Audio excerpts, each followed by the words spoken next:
masa guddee jidi mën a konto masa guddee waa asalaamaaleykum lii nag mooy leçon numéro 4 moom la ñuy wooye la décolonisation et affirmation du tiers-monde. léegi nag leçon bi la décolonisation d'abord mooy lan am ngeen ñaari mots am ngeen préfixe de ak colonisation. kon décolonisation mooy c'est la suppression de la colonisation maanaam colonisation dañ koy supprimer. baa xam ngeen ne bu yàgg ba ku nekk si ñun amuñu woon indépendance. par exemple Sénégal amuñu woon indépendance benn puissance étrangère mooy jógee fële. su ma nee puissance étrangère maanaam benn pays européen lay nekk comme ay France lay nekk ay Belgique ñoo ñëw sa dëkk muy Sénégal nag muy Mali presque pays Afrique yëpp à l'exception de Libéria ak Éthiopie. léegi bu ñëwee sa dëkk ñoom ñoo lay coloniser léegi suñ la coloniser lépp lu baax sa dëkk ñoo fay am dañuy piller say ressources ñu jël sa xaalis yóbbu ko seen dëkk yu neex yi sax bu ñëwee Dakar kon ñu neex yi ñoo fay dëkk. léegi nag loolu mooy colonisation. léegi moo tax dañoo dem ba benn période nag au lendemain de la seconde guerre mondiale pays yu ñu colonisé woon yëpp dañuy réclamer seen indépendance. léegi nag indépendance bu ñu am nag moom la ñuy wax la décolonisation mooy la fekk ñu am seen indépendance. léegi moo tax décolonisation mën naa ko définir et le processus par lequel un territoire colonisé devient indépendant et met également à la domination exercée et met fin fii dama juuma et met fin à la domination exercée par une puissance coloniale étrangère. maanaam fii mun naa ne processus boo xam ne la dëkk yu ñu colonisé woon yëpp dañuy am seen indépendance gouverner seen dëkk moomal seen bopp tëbal nag dëkk étrangère ba fi nekkoon puissance coloniale. parce que benn en d'autres termes mun naa encore définir la décolonisation c'est le fait que la puissance coloniale cède l'indépendance au pays colonisé. parce que boo leen déggee puissance coloniale wala ngeen dégg également le colonisateur wala ngeen dégg la métropole c'est la même chose.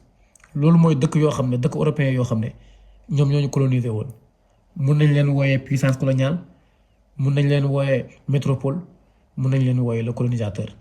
léegi nag ñoom la fekk ñu jox indépendance au pays colonisé parce que su ma nee pays colonisé mooy pays yoo xam ne ñoom lañ colonisé woon par exemple Sénégal par exemple Maroc Gambie. léegi nag pour nga xam dëkk tellement kan moo ko colonisé da ngay xool si làkk bu muy làkk. par exemple ñun Sénégal lan la ñuy làkk français kon loolu mooy wane ne France moo ñu colonisé woon. Mali lu muy làkk français kon ñoom Mali France moo leen colonisé woon. Gambie lu muy làkk anglais kon Gambie Angleterre moo leen colonisé woon. bon Angola lu ñuy làkk portugais kon Angola Portugal moo leen colonisé woon. léegi sa dëkk lu muy làkk rek après yow da ngay xam ne kii moo ko colonisé voilà. léegi lu ëpp solo ci leçon bi nag essentiel bi mooy dañuy wax ci les causes de la colonisation de la décolonisation maanaam lan moo andi décolonisation. su ma nee les causes maanaam lan moo jékki-jékki rek bu ñu am suñu indépendance loolu la ñuy wax les causes. léegi nag ñaari façon cause moo am cause interne de la décolonisation ak cause externe. léegi dama njëkkee ci cause interne su ma nee cause interne mooy c'est l'ensemble des faits qui ont favorisé le processus de la décolonisation et c'est à rechercher à l'intérieur du territoire des pays colonisés. maanaam ay faits yoo xam ne ñoom ñoo favoriser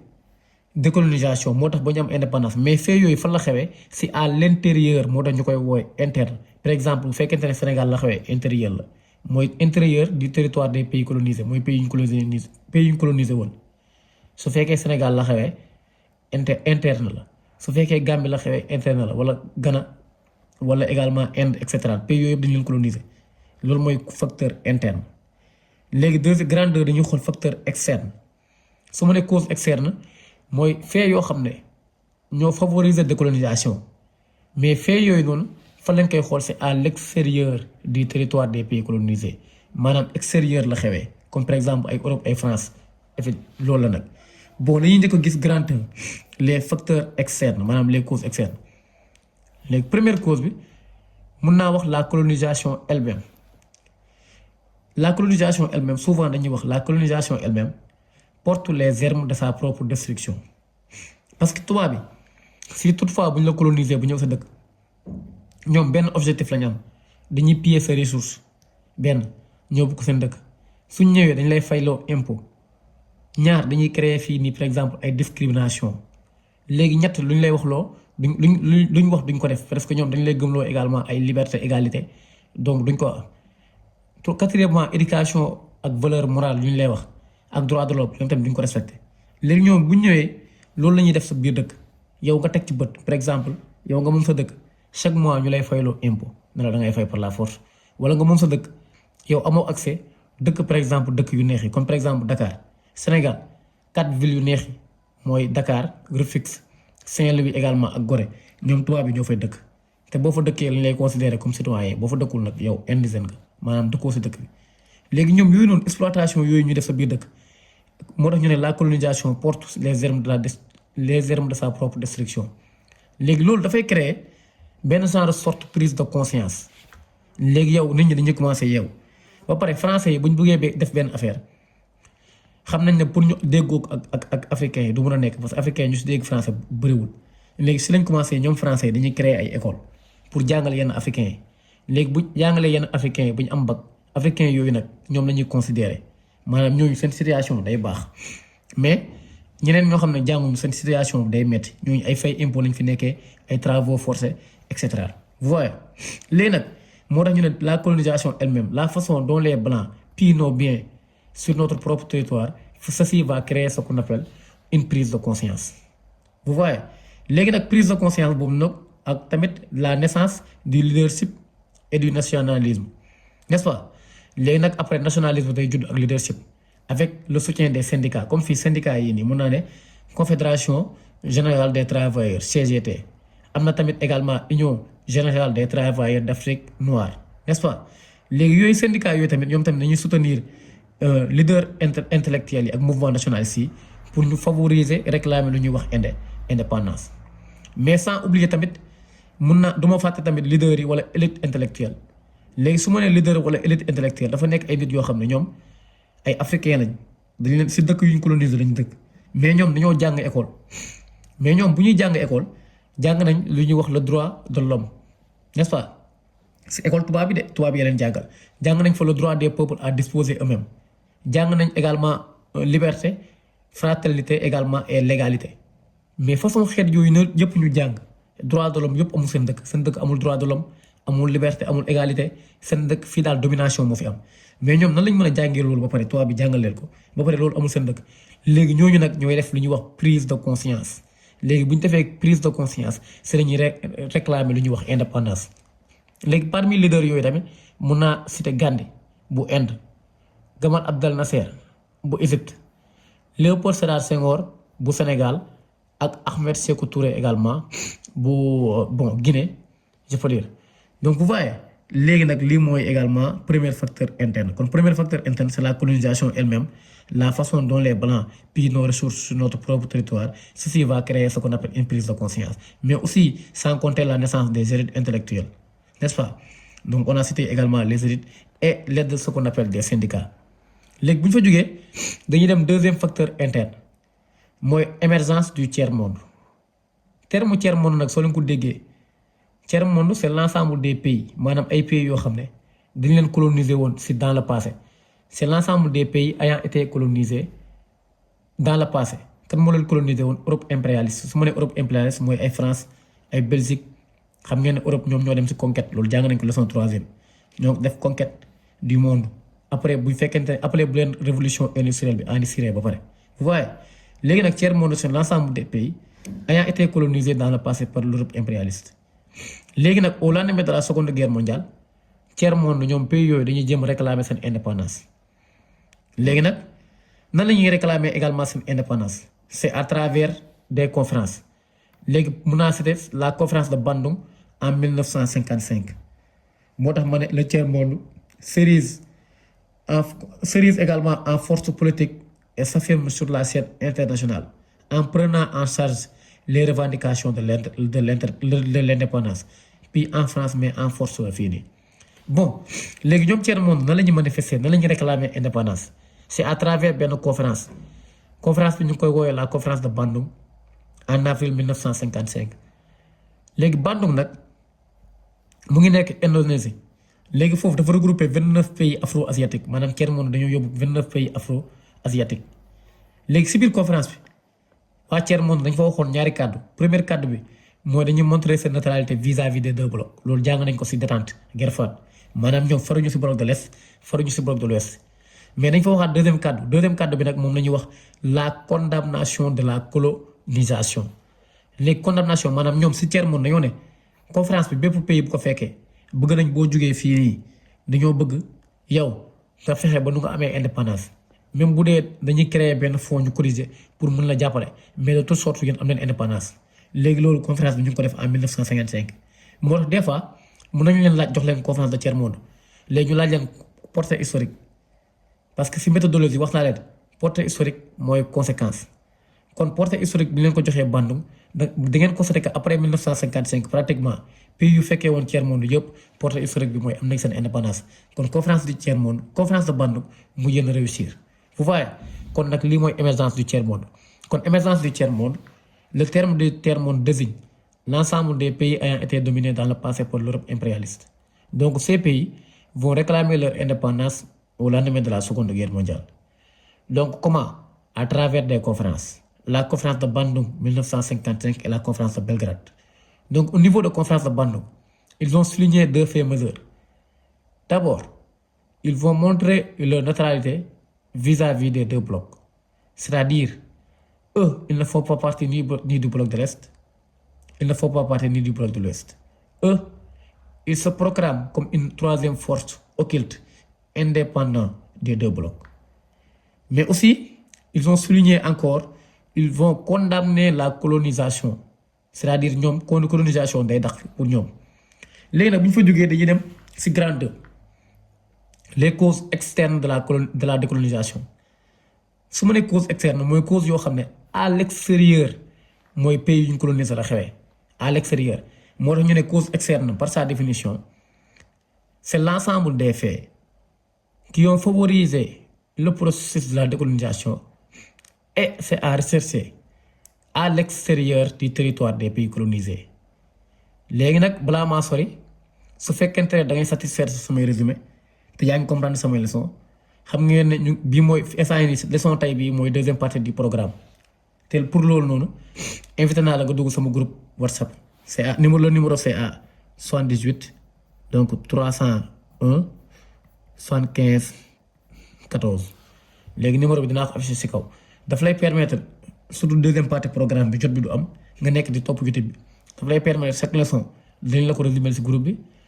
dañ ci mën a def exercice ensemble di nga mën a def également say formule en géographie en même temps tamit méthodologie commentaire historique contexte historique portée historique et cetera c'est hyper pratique parce que élève terminal da nga war a constat chaque leçon boo ci defee exercice nga commencé résumé après jeex na ba loolu weesu loolu la lay jox donc on continue.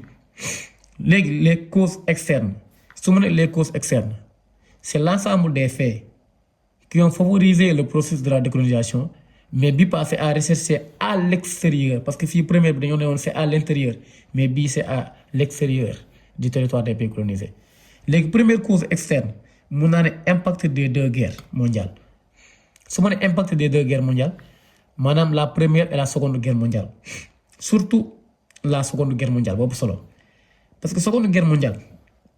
mu ngi commencé 1939-1945 mais seconde guerre mondiale bu mu débuté pays yoo xam ne ñoom lañ considéré comme puissance coloniale mooy pays yu daa ko coloniser nit ñi gis ngeen France kenn xamul ñaata pays la coloniser ñun moo ñu coloniser par exemple Sénégal Mali Côte d'Ivoire donc Burkina Niger et cetera léegi nag ñoom noonu dañoo subir défaite rapide parce que ñoom bu débuté seconde. Ok léegi nag pour me soutenir da ngay abonné sama chaîne YouTube nga commenter nga partager parce que loolu boo ko defee 0 franc la defoo ci benn effort da ngay toog muy jënd sama matériel di la defaral vidéo kon moyen de des choses bu nga mën a def mooy nga abonné sama compte nga partager aussi nga commenter ok merci. Seconde guerre mondiale débuté vite fait Allemagne da leen envahir parce que boo fàttali ko pays yi ñoo doon xeex Allemagne moom groupe des Axes la faroon kon léegi mën nañ ne les défaites rapides de la France Belgique Pays-Bas n'est-ce pas affectent le prestige des colonisateurs parce que ñoom vite fait dañu leen coloniser yow fekkente ne yow pays yu la coloniser am nañ défaite dañoo envahir kon yow sa xel day dal da ngay ne man est-ce que du ma ci profité pour indépendance mais aussi fii nii tamit lu fi gën a jar a gën a jàpp mooy si seconde guerre mondiale bi France buñ ko xamee dominé kan la yaakaar dafa yaakaaroon si pays yu mu colonisé léegi parmi pays yu mu colonisé nag comme Sénégal si la bokk léegi dafay dajale pays yu mu colonisé dafay dem chaque dëkk ñu xool kan moo fa am 18 ans léegi ku fa am 18 ans dañu lay jël yóbbu la pour nga dem guerre léegi ñooñu la ñuy wooyee les travailleurs africains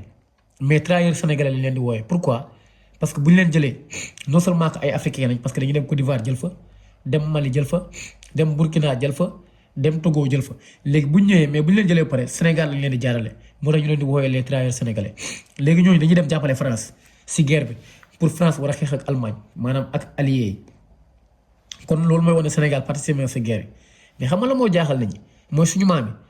yi ñoom avant ñoo dem dañoo foogoon ne français yi comme ay demi-dieu ay yàlla yu ndaw parce que français yi dañuy ñëw fii nii andi ay pistolet yoo xam ne ñun mosuñu ko gis ñoo andi ay seetu ñun mosuñu ko gis léegi du coup ñun dañuy jàpp ne loolu noonu que affaire ñoom ay yàlla yu ndaw lañ dañu leen di ragal mais si toutefois que ñoom ñu yóbbuñu pour ñu jàppale leen seconde guerre mondiale c'est le suñu maam bi découvrir que la France ils sont que des simples avec tous les défauts maanaam ay nit yu simple lañ yoo xam ne dañuy ragal dañuy tiit la preuve suñu maam yi ñu ne que français yi ñoo doon nekk si ginnaaw ñoom suñu maam yi ñoo nekk si kanam takk seen giri seen ay téere moom dëgër nekk si kanam am fit nag ñeme allemand yi or que français yi ay tapet lañ mais suñu maam yi lan moo leen jaaxal mais yow dëkk ñii nga xam ne ay tapet lañ kon ñii ay nitu simple lañ lu ñu leen foogoon amul léegi suñu maam yi dañuy def lu ñuy wax la démastification du mythe de l'homme blanc. L'homme blanc étant longtemps considéré comme un être supérieur ou bien un demi-dieu,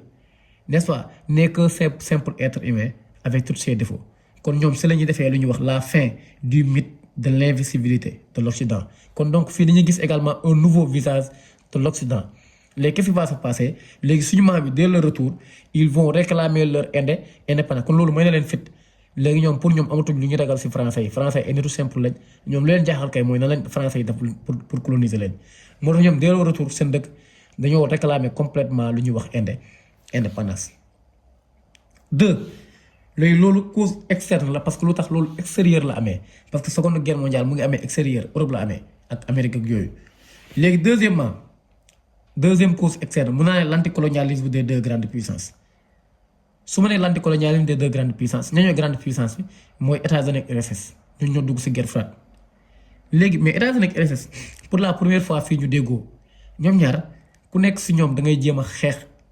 décolonisation maanaam da ngay jéem a xeex pour gars yi am seen indépendance damay njëkkee si États-Unis lan mooy xeex lan moo tax mu doon xeex pour gars yi am seen indépendance lan moo tax muy xeex pour décolonisation boo leen fàttalikoo mbaa xam ngeen benn affaire que États-Unis nekk na benn dëkk boo xam ne moom dañ kaa mos a coloniser comme ñun dañu coloniser woon mos nañ coloniser États-Unis waaw kan moo coloniser woon États-Unis xool leen rek États-Unis ban làkk lay làkk may naa leen 2 secondes oui évidemment États-Unis anglais lay làkk mooy wane kon États-Unis Angleterre mosoon na ko coloniser te man sama gis-gis nit ki boo demee booy xeex benn affaire day fekk mos kaa dund soo ko mosee dund xeex bi day gën a neex mais États-Unis la fekk nekk na pays boo xam ne mos nañ ko coloniser xam na lu colonisation di méttee xam na nu ñuy ñëwee seen dëkk di exploiter say biens di ko yóbbu di la néewal doole di la imposer ay travaux forcés léegi loolu war a tax États-Unis yàlla bu mu dogalee mu am nekk première puissance mondiale kopp doole si monde bi moom dafay xeex lu ñuy wax décolonisation kon donc États-Unis lu ko gën a pousser premièrement mooy cause historique léegi cause historique c'est le fait que également les États-Unis étant colonisés dans le passé benn mais deuxièmement la moo tax encore tam am na leneen lu tax États-Unis di xeex décolonisation parce que bu leen fàtte décolonisation ak guerre froide ñoo bokk benn date décolonisation tamit au lendemain de la seconde guerre mondiale la léegi États-Unis pour que mu augmente pays parce que bu fekkee ne yow yaa ngi réclamer indépendance nga dugg ci guerre bu mu jaral la nga dugg ci guerre ak dëkk bu la coloniser parce que après dinañ ko gis décolonisation ñaari forme la pacifique ak violente léegi bu fekkente ne yow yaa ngi réclamer indépendance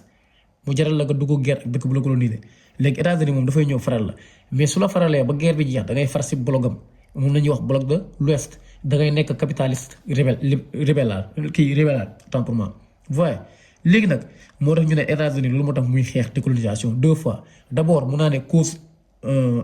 historique Deuxièmement mun nga wax tamit dans un contexte de la guerre froide. léegi bu ñu fa jógee dañuy dem également ci URSS. URSS la moo tax muy xeex décolonisation. URSS moom du cause historique mais moom cause idéologique la parce que bu leen fàtte URSS seen président am na seen président boo xam ne moom moo décédé Staline moom la remplacé en 1924 président boobu moom la ñu woowee Lénine. Lénine également n'est-ce pas moom moo développé idéologie marxiste léniniste parce que si turam la jógee Lénine te ñoom seen idéologie ñoom dañoo wax benn affaire n'est-ce pas que ñoom bëgguñu domination ñoom seen idéologie amul domination ñoom dañoo ne égalité moo tax ñu joxe citation bi tout peuple qui en domine l'autre celle-ci ne saurait jamais être libre maanaam tout peuple qui en opprime l'autre celle-ci ne saurait jamais être libre maanaam benn pays amul droit dominer beneen pays kon ñoom ñëpp dañoo war a def liberté ak égalité kon URSS mun naa ne cause idéologique moo tax muy xeex décolonisation mais deuxièmement URSS tamit la moo tax muy xeex décolonisation moom tamit c'est la même chose ak États-Unis mun naa ne dans un contexte également de la guerre froide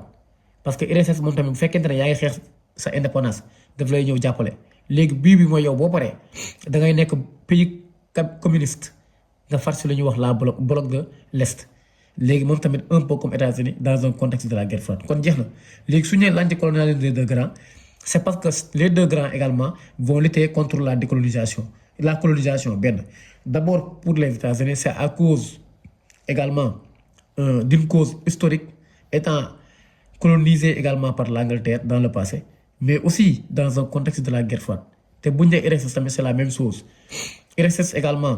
étant les théoriciens de l'idéologie marxiste ils vont rejeter également toutes sortes de domination mais en même temps dans un contexte de la guerre froide léegi dernière cause externe de la décolonisation moom la ñuy wax le rôle de l'ONU. ONU boo la xoolee si leçon ONU processus de la création de l'ONU en 1941 ONU dafa publier lu ñuy wax la charte de l'Atlantique c'est-à-dire charte de l'Atlantique mooy liberté ak égalité mooy ñëpp dañoo war a tolloo doole mais ONU nan la mën a publier tolloo doole ba pare ñëw gis ne gars yaa ngi coloniser ñenn pays yi ñu ngi coloniser ñeneen ñi di leen dominer kon ONU moom après en 1945 aussi dafay publier 1946 dafay publier lu ñuy wax le droit de l'homme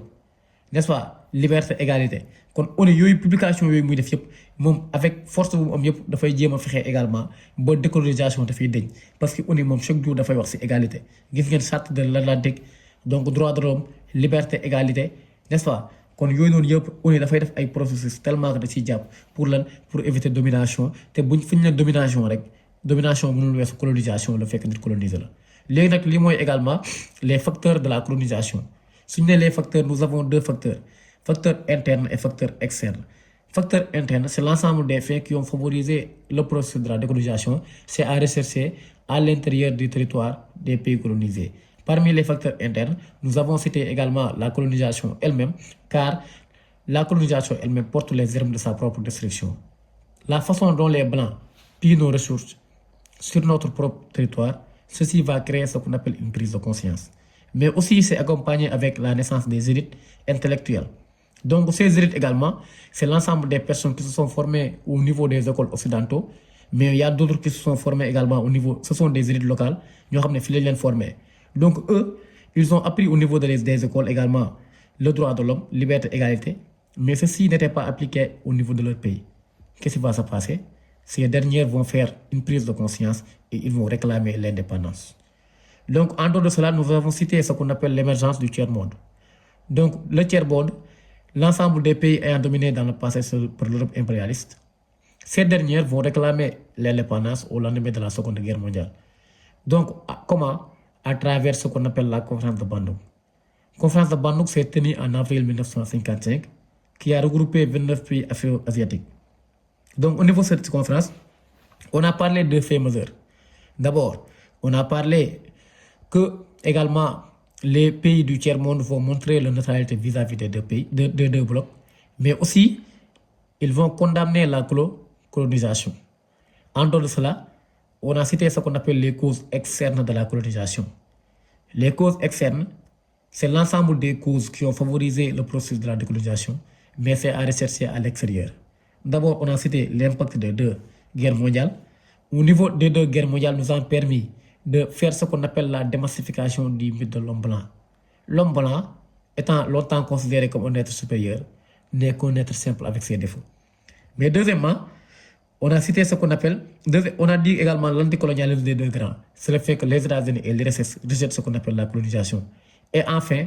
on a parlé le rôle essentiel de l'ONU par rapport à la également décolonisation.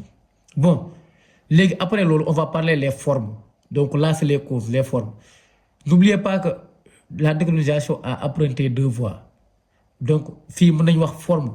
pacifique, am na ñoo xam ne bu ñu am seen indépendance pacifique la jàmm comme Sénégal guerre amul, et la forme violente. Léegi quand la décolonisation est dite pacifique, c'est quand il n'y a pas de guerre entre la métropole et le pays colonisé. Maanaam nit ki pays bu la colonisé ak yow bu fekkente ne jox na la indépendance sans guerre amul, loolu la ñuy wax forme pacifique. Par exemple Sénégal ak France jox nañu indépendance sans guerre, léegi ñun forme pacifique la. Côte d'Ivoire pacifique, Mali pacifique. Mais aussi contrairement am na lu ñuy wax forme violente. Léegi suñu ne forme violente, c'est quand il y a eu également de guerre entre la métropole et le pays colonisé. Léegi foofu noonu également mun nañ joxe sans doute c'est l'exemple également de l'Algérie. Algérie bu muy am indépendance dafa nekk guerre bu metti. Léegi du coup nag foofu noonu mun nañu wax décolonisation de type violente la parce que am na guerre. Léegi en dehors également de Algérie mun nañu wax tamit aussi Angola tamit bu ñu am indépendance parce que leçon yëpp après dañ koy gis. Léegi Angola tamit moom tamit bu muy am indépendance dafa dund lu ñuy wax ay guerre yu métti. Léegi moom tamit foofu dañuy wax la décolonisation violente parce que la décolonisation est violente quand il y a eu un recours d'armes entre la métropole et le pays colonisé. Donc n'oubliez pas d'abonner ma chaîne YouTube. Aussi nga aimer, partager samay vidéo surtout nga commenter dafay permettre YouTube di ma ko réclamer puisque également seetaan bi fayoo ci dara. Donc je te conseille également nga bës cliquer j'aime pour mun ma soutenir.